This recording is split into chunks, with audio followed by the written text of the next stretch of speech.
Hey guys, this is Sigma Institute of Excellence और हम करने जा रहे हैं सेक्शन डी गाला का क्वेश्चन पेपर 2 अकाउंट का 12th स्टैंडर्ड। अब हमें सेक्शन डी में पहला क्वेश्चन हमें क्या दे रखा है, 37th क्वेश्चन है कि from the following information determine the value of goodwill on the basis of 3-year purchase of last 5-year weighted average profit. ठीक है, हमें कौन से मेथड से करना है, वेटेड एवरेज प्रॉफिट से करना है। तो हमें जो ईयर दे रखा है ये 20, 21, 22, 23, 24 हमें दे रखा है। हमने प्रॉफिट लिख दिया यहाँ पे और हमने वेट लिखा है कि 1, 2, 3, 4, 5। ठीक है, ये जो है यहाँ तक ये टोटल है।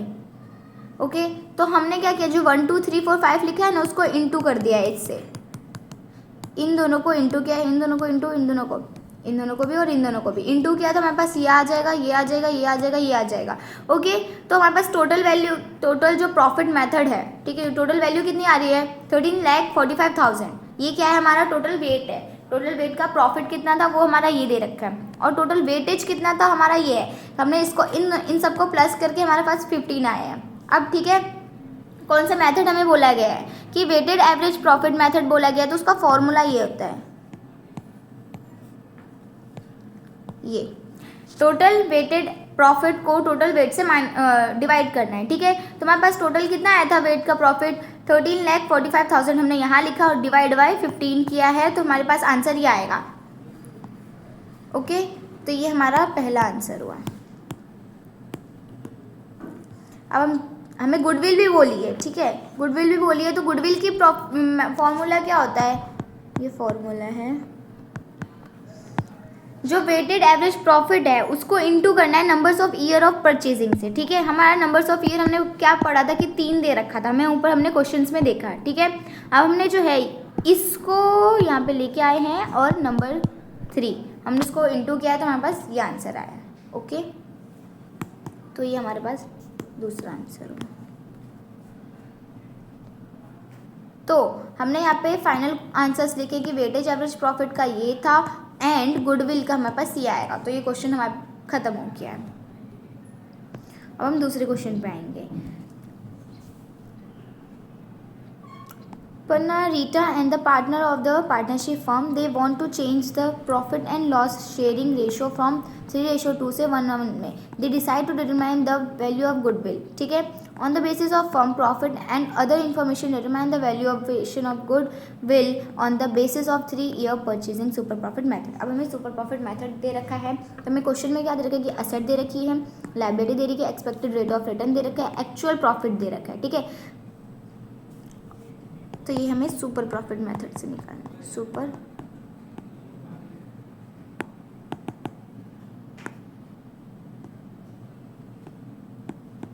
कौन सा मेथड हमें यूज़ करना है, सुपर प्रॉफिट। ओके, तो अब हम करते हैं इसमें सुपर प्रॉफिट मेथड के लिए हमें जो कितना दे रखा है, हमारे टोटल लाइबिलिटीज और असेट देखेंगे। पहले तो हमें एम्प्लॉयमेंट पहले करना है। कैपिटल एम्प्लॉयमेंट फाइंड करने के लिए हमें टोटल असेट को माइनस करना पड़ता है टोटल लाइबिलिटी के लिए। ठीक है, तो टोटल असेट हमारा 12 लाख दे रखा है और टोटल लाइबिलिटी हमारी 4 लाख दे रखी है, तो हमारे पास ये आ जाएगा इसका आंसर। 8 लाख हमारे पास क्या आएगा, कैपिटल एम्प्लॉयड आएगा। अब दूसरा हमें क्या दे रखा है कि एक्सपेक्ट रेट ऑफ रिटर्न हमें जो है ऐसे लिखा हुआ है। ठीक है, हमें यहाँ पे 10% दे रखा है तो हमने भी 10% यहाँ पे ले लिया। अब इसके बाद क्या करते हैं, हम एक्सपेक्टेड प्रॉफिट करते हैं। उसमें क्या करते हैं कि कैपिटल एम्प्लॉयड को इनटू करते हैं एक्सपेक्टेड रेट ऑफ रिटर्न से। तो कैपिटल हमारा क्या था, हमारा 8 लाख था। ओके, हमारा 8 लाख था तो हमने यहाँ पे लिखा और रेट ऑफ रिटर्न हमारे पास 10% था तो हमारा 8,000 आया, 80,000 आएगा। ठीक है, और आगे बढ़ते हैं कि हमने एवरेज प्रॉफिट से करना था, तो हमारा हमने पहले ईयर लिख दिया, प्रॉफिट लिख दिया, उसको प्लस किया। ठीक है, अब इसका एवरेज प्रॉफिट का जो फॉर्मूला क्या होता है कि total profit numbers of year. ठीक है, जितने प्रॉफिट है और कितने नंबर्स ऑफ ईयर उसको हमने डिवाइड करना है, तो हमें बस ये आंसर आ जाएगा। अब सुपर प्रॉफिट का फॉर्मूला क्या होता है कि एवरेज प्रॉफिट को माइनस करते हैं एक्सपेक्टेड प्रॉफिट से। ठीक है, जो कि हमने यहाँ ये है हमारा क्या था, ये एवरेज प्रॉफिट था और ये हमारा एक्सपेक्टेड प्रॉफिट था, उसको जो हमने माइनस किया तो हमारे पास क्या आ जाएगा, सुपर प्रॉफिट। अब उसका गुडविल, सुपर प्रॉफिट का गुडविल भी तो निकालना होगा ना हमें।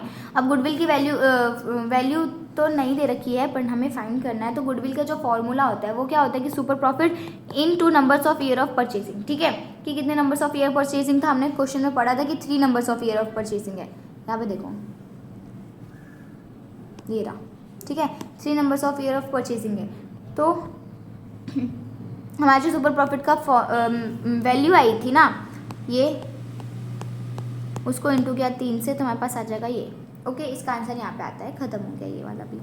अब हमारा दूसरा क्वेश्चन करेंगे। हमारा 39 क्वेश्चन ये है कि प्रॉफिट और loss statement of Sun LTD for the year ending of 31/3/2023 and 30/3/2024 are as follows. ठीक है, हमें ये दे रखा है, हमें क्या दे रखा है, सेल्स रेवेन्यू दे रखी है जो कि हमारा जो है ये करंट है, ये प्रीवियस ईयर दे रखा है। ओके, तो हमारा सेल्स रेवेन्यू दे रखा है, ये रहा, अदर इनकम दे रखा है और एक्सपेंसेस दे रखे हैं और ये rate of income tax of rate इतना दे रखा है। अब हमें जो है स्टेटमेंट इसकी बनानी है, तो हम क्या करेंगे, पहले सेल्स रेवेन्यू को हम लोग 1 लिखेंगे, अदर इनकम को हम 2, इसका जो पूरा होता है ना वो हमें पूरा लिखना होता है। ठीक है, हमें अदर इनकम दे रखा है ओके, तो हम यहाँ पे लिखेंगे सेल्स रेवेन्यू में हमारा इतना था और इसका इतना था। ओके, तो ये हमने क्या किया, पर्टिकुलर हमें यहाँ पे ना वो देना पड़ेगा, सॉरी गैस अभी आ जाएगा बस ये।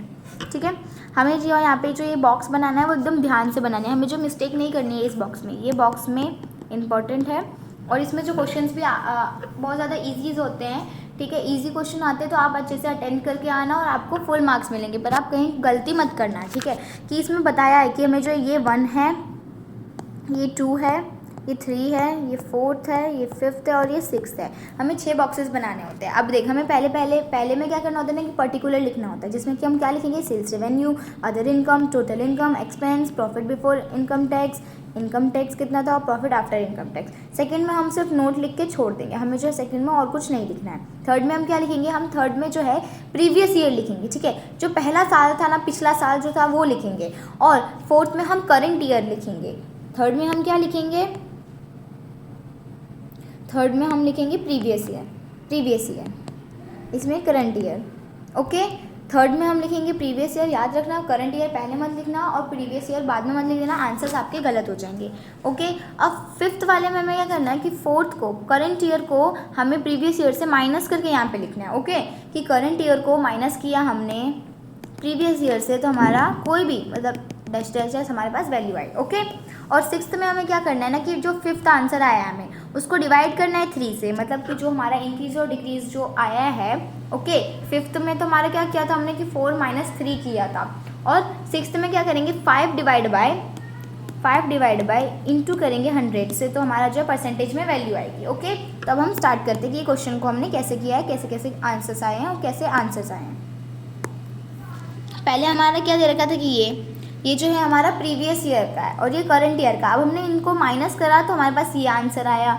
ओके, फिर हमने क्या किया ना कि इसको ऐसे किया है, देखो मैं आपको दिखा देती हूँ लिख के, डिवाइड बाय ये 14 लाख से और इंटू किया है 100 से, तो हमारे पास आ जाएगा 14.29। ओके, हमें ये भी अदर इनकम हमें दे रखा था, प्रीवियस ईयर का लिखा, करंट ईयर का लिखा, करंट ईयर को माइनस किया प्रीवियस ईयर से, तो हमारे पास ये आया। अब इसको भी हमने कैसे किया है, 50,000 डिवाइडेड बाई 25,000 और 100 से, तो हमारे पास आ जाएगा 20। ठीक है, हमारे पास ये आया। अब ऐसे ही हमें करना है। ओके, अब टोटल इनकम हमें लिखना है। पहले क्या करना है, टोटल इनकम मैं हाईलाइट कर देती हूँ कि कहाँ कहाँ हमें क्या क्या करना है।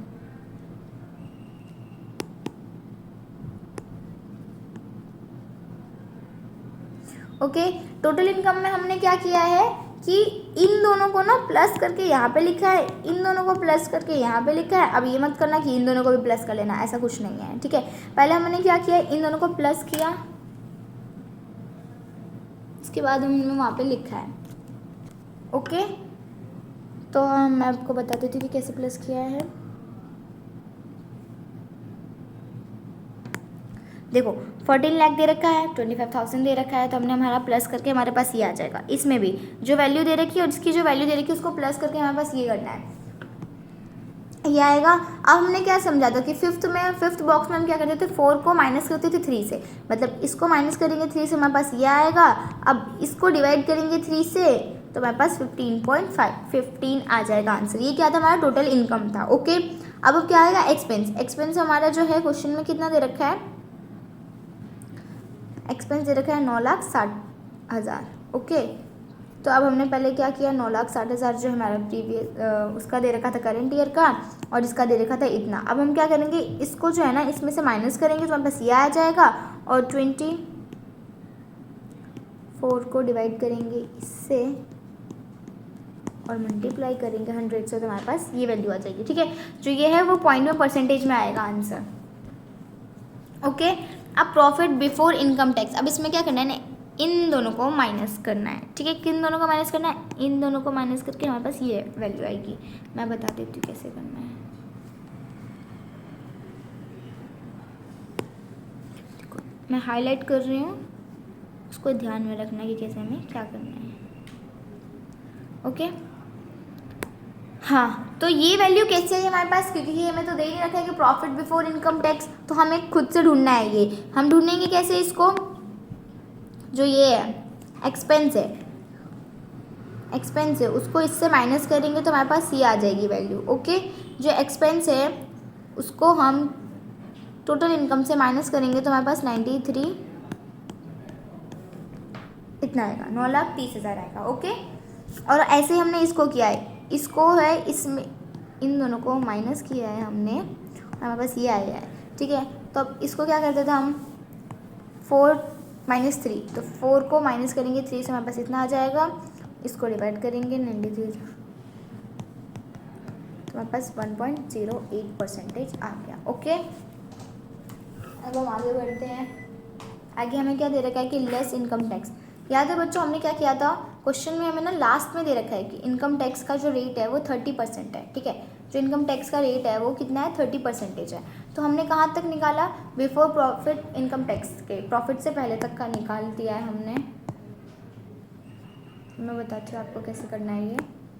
अब ये क्या करना है ना, इसका जो है इसको 30% करना है, इसका हमें 30% करना है, ये नहीं करना है। ओके, हमने इन दोनों का 30% किया तो हमारे पास ये वैल्यू आएगी, ये वैल्यू और ये वैल्यू आएगी। क्यों इसका हमने क्यों 30% किया है, क्योंकि ये जो प्रॉफिट बिफोर का इनकम टैक्स के पहले का है, तो हमें इनकम टैक्स की जो रेट है वो कितना देगा, 30%। तो हम इसका 30% निकालेंगे तो हमारे पास ये वैल्यू आ जाएगी, इसका 30% निकालेंगे तो हमारे पास ये वैल्यू आ जाएगी। अब हमने क्या समझा था कि फिफ्थ वाले में हम क्या करते हैं कि 4 को माइनस करते 3 से, तो 4 को हमने इसको इससे माइनस किया तो हमारे पास ये आ जाएगा, इसको इससे डिवाइड किया 3 से और मल्टीप्लाई किया 100 से, तो 1.08 आएगा। ठीक है, अभी मत समझना कि इसका आंसर भी सेम है, इसका भी आंसर सेम आएगा। हाँ, इन दोनों को जो आंसर्स होगा ना वो हमेशा सेम आएगा। ओके, अब हमने प्रॉफिट आफ्टर करना है, इनकम टैक्स के प्रॉफिट आफ्टर से बात, मतलब कि हमें जो है, हमने इन पर क्या किया था, हमने जो है इसका 30% निकाला था। अब हमें इसको इसमें से माइनस करके हमारे पास ये वैल्यू आ जाएगी, इसको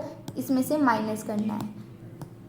ठीक है, तो हमारे पास ये वैल्यू आ जाएगी, ये वैल्यू आ जाएगी। अब हमारे पास ये वैल्यू कैसे, हमने क्या किया ना, 65,800 को माइनस किया 65,1000, तो हमारे पास आएगा 7,000।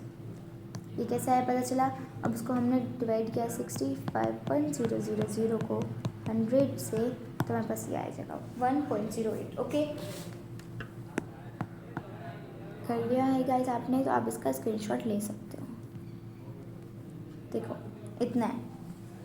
ओके, ये हमने स्क्रीनशॉट लिया। अब हमारा है कि आंसर हमें 40 बताना है। 40 में क्या दे रखा है कि from the following information calculate gross profit ratio and net profit ratio.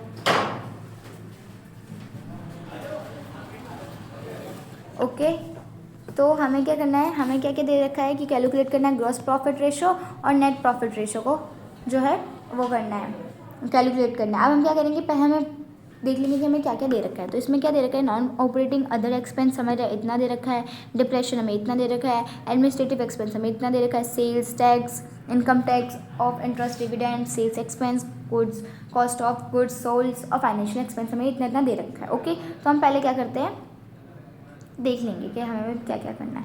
अब यहाँ से हमारा 40 का स्टार्ट होता है। पहले तो ग्रॉस प्रॉफिट दे रखा है, तो ग्रॉस प्रॉफिट को हमें निकालना कैसे है, उसका फॉर्मूला ये है, टोटल सेल्स को माइनस करेंगे कॉस्ट ऑफ गुड्स सोल्ड से, मतलब इसका मतलब परचेज होता है। ओके,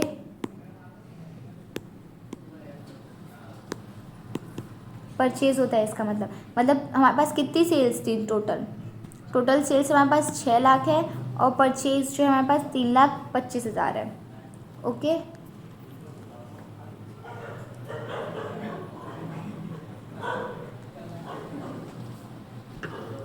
तो अब हम देखते हैं कि क्या करना है, मतलब 6,00,000 को हमने 3,25,000 से माइनस किया तो हमारे पास ये आंसर आया। ओके, अब हम क्या करेंगे, ग्रॉस प्रॉफिट रेशियो में निकालना है।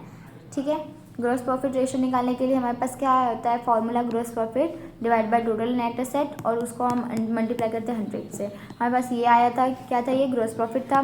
टोटल नेट एसेट हमारे पास सेल्स कितने थे, 6,00,000 का हमारे पास सेल्स था, उसको इंटू किया 100 से तो हमारे पास ये आया। ठीक है, हम इसको आंसर मान लेंगे।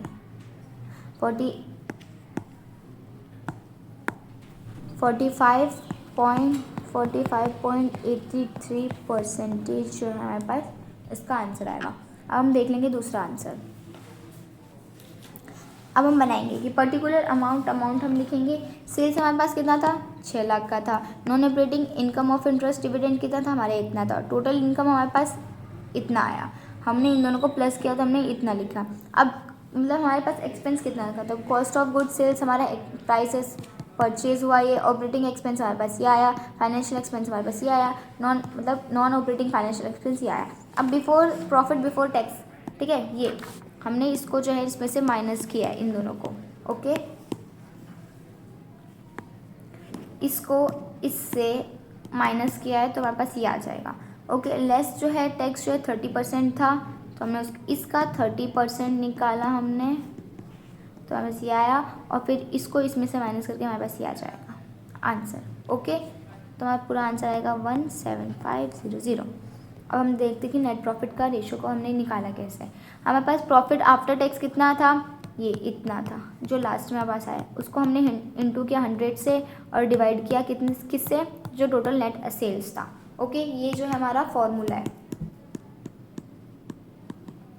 ये हमारा फॉर्मूला है, इससे हमारा आंसर आ गया 2.92%। तो ग्रॉस प्रॉफिट का था हमारे पास ये, और नेट प्रॉफिट का हमारे पास कितना आया, ये आंसर यहाँ पे ख़त्म होता है। अब हम दूसरा क्वेश्चन पढ़ेंगे, 41 क्वेश्चन नंबर। ठीक है, from the operating following information calculate cash flow from finance activity. हमें कौन सी मेथड से करना है, फाइनेंस एक्टिविटी से करना है। हमें दे रखा है डिबेंचर जो है ये प्रीवियस ईयर का इतना था, प्रीवियस ईयर ये है, करंट ईयर ये है। ओके, करंट ईयर का इतना था, प्रीवियस ईयर का इतना था, इक्विटी शेयर इसका इतना, इसका इतना, ये सब जो हमें दे रखा है, और हमें जो है ये सब उसके अमाउंट भी दे रखी है कि प्रीवियस ईयर और करंट ईयर में कैसे कैसे किया था। एडिशनल इन्फॉर्मेशन क्या दे रखी है कि हमने पेड किया है इंटरेस्ट। ओके, हमने पेड किया है ये 22,000 from equity share dividend and preference share dividend, paid किया है 4 as a interest of bank overdraft. अब हम देख लेते हैं कि इसकी कैसे एंट्री आएगी। अब इक्विटी शेयर कैपिटल मतलब कि इंक्रीज इन कैपिटल हुआ है ना, कि हमने जो लाया है, हमारा क्वेश्चन क्या था कि इक्विटी शेयर कैपिटल हमारे पास ये है, मतलब अब इसमें करना क्या है, फाइनेंशियल जो एक्टिविटी है। अब हम इसको देखते हैं, जब ये दे रखा हो ना तो हमें जो है इन दोनों को एक दूसरे से माइनस करना है। ठीक है, मतलब करंट ईयर को माइनस करना है प्रीवियस ईयर से, तो हमारे पास आंसर आएगा। ठीक है, तो हमने इसको इससे माइनस किया, तो अगर हमें इसको इससे माइनस करने के बाद जो प्रीवियस ईयर का है अगर वो ज़्यादा आ रहा है तो हम माइनस में लिखेंगे, क्योंकि हमें तो लॉस हुआ ना।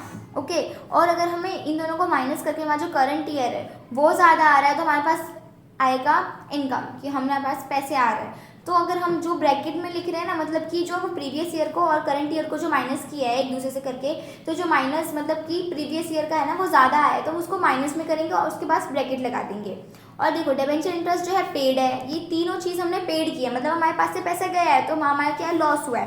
तो मैंने आपको पहले भी बताया था, अगर लॉस होगा हमारे पास से पैसा जाएगा तो हम ब्रैकेट में वैल्यू लिखेंगे, ब्रैकेट में वैल्यू लिखेंगे मतलब हमारा लॉस हो रहा है। ओके, तो हम देख लेते हैं कि कैसे कैसे क्या किया।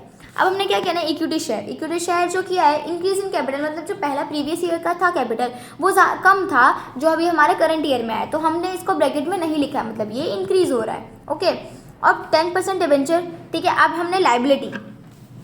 ओके, हमारा लाइबिलिटी क्या था, हमने जो है डिबेंचर जो है पिछले साल का देखा और इस साल का देखा, मतलब कि प्रीवियस ईयर का देखा और करंट ईयर का देखा, तो करंट ईयर का ज़्यादा आ रहा है इसलिए हमने जो है इसको ब्रैकेट में नहीं रखा है। अब 12% डिबेंचर मतलब कि वो ज़्यादा है। ओके, ये हमें क्वेश्चन में दे रखा था कि हमने पेड किया है डिबेंचर इंटरेस्ट, सॉरी ये देखो ये रहा 12% डिबेंचर, मतलब कि ये जो है करंट ईयर का ज़्यादा हुआ ना, ओके, करंट ईयर का कम हुआ, सॉरी। देखो परचेजिंग पावर कितनी, वैल्यू कितनी दे रखी है हमें यहाँ पे, वैल्यू हमारी क्या दे रखी है, 18 में इतना था, 19 में इतना हुआ। तो ये तो देखने से ही पता चल जाता है कि 18 में ज़्यादा था।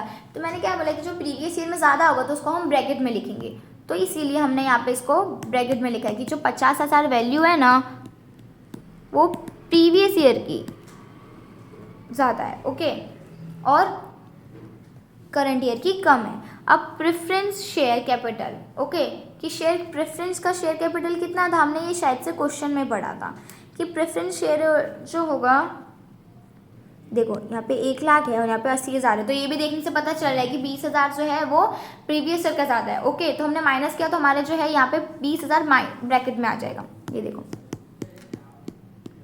20,000 ब्रैकेट में आया। अब बैंक ओवरड्राफ्ट, ओवरड्राफ्ट में भी किया होगा ना, देखो हमने यहाँ पे बैंक ओवरड्राफ्ट, ये भी देखने से पता चल रहा है हमें, ये वाले जो वैल्यू है 68,000, देखो 68,000 बड़ा है 45,000 से, मतलब ये तो क्या है, करंट ईयर है और ये प्रीवियस ईयर है। तो अगर प्रीवियस ईयर ज़्यादा है, ओके, तो माइनस में हमारी जो है वैल्यू माइनस में होगा।